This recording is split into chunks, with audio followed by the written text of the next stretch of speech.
मला असं वाटतं की निलंबित करता येत असेल तर निलंबित करावं. टावेलवर का मारलं तरी टावेलवर मारलं किंवा कशावरही मारलं तरी ते चुकीचंच आहे.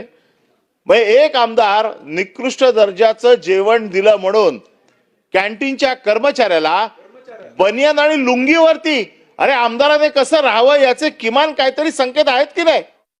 हे आमदार बनियन टॉवेल मध्ये खाली येतात, मारतात. हे काय रस्त्यावरच्या गल्लीवरचे लोक आहेत काय?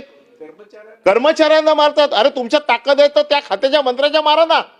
त्याला निलंबित करा, बडतर्फ करा, काय करायचं ते करा, पण आपण हे खपवून घेणार नाही हे तरी किमान आता महाराष्ट्राच्या जनतेला कळू देत. तर अशा प्रकारचं वर्तन हे आपल्या कोणाही करता भूषणावं नाही. याच्याने विधिमंडळाची आणि आमदार म्हणून आपली सगळ्यांचीच प्रतिष्ठा प्रतिमा कुठेतरी कमी होते.